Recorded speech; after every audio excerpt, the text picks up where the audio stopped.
శివాయ గురువే నమః. మగవాళ్ళైనా సరే ఆడవాళ్ళైనా సరే ఎవరైనా కూడా వివాహం కుదరక ఇబ్బంది పడుతున్నట్లయితే గనక, కాలం గడిచిపోతుంది, వయసు గడిచిపోతుంది, అయినా కూడా వివాహం కుదరక ఇబ్బంది పడుతున్నట్లయితే గనక చాలా శక్తివంతంగా పనిచేయబోయేటువంటి మంత్ర ప్రక్రియ గురించి నేను మీకు ఈరోజు చెప్పబోతున్నాను.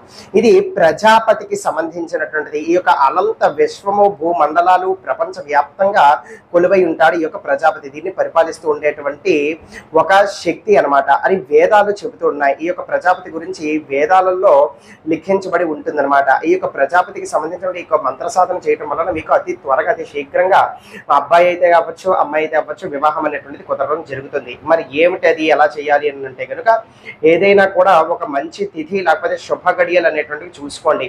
ఉదాహరణకి దశమి, ఏకాదశి వంటి మంచి రోజులు చూసుకుని దీన్ని ప్రారంభించండి. అయితే జపానికై రుద్రాక్షమాలను వాడండి. శుచిగా స్నానమాచరించి ఆసనం వేసుకుని కూర్చొని ఈ యొక్క జపం ప్రారంభించండి. ఎన్నిసార్లు చేయాలి? కేవలం 108 సార్లు మాత్రమే చేయాలి. అంటే ఒక్క మాల.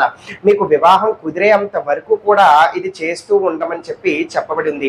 అయితే ఒక 41 రోజుల పాటు కూడా మీరు నిత్యము కూడా ఈ యొక్క మంత్ర జపాన్ని చేస్తున్నట్లయితే కనుక మీకు అతి అద్భుతమైనటువంటి శీఘ్రంగా మీకు మంచి సంబంధం అనేటువంటిది తప్పకుండా కుదురుతుంది.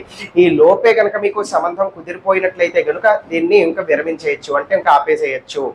ఇందులో ఎటువంటి సందేహము కూడా లేదు అని అంటే ఇంకా కుదరలేదు అని అంటే కనుక 41 రోజులు లేదా ఒక 2 నెలలు, 60 రోజుల వరకు కూడా చేయడానికి ప్రయత్నించండి. ఆడవాళ్ళకి మీకు ఆటంకం వచ్చేటువంటి 3 రోజులు అయితే కూడా మినహాయించేసేయండి.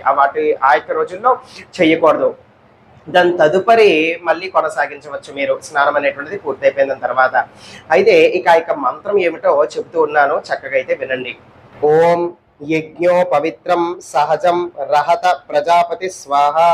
మళ్ళీ చెప్తున్నాను, ఓం యజ్ఞో పవిత్రం సహజం రహత ప్రజాపతి స్వాహ. ఇది ఆ యొక్క మంత్రము.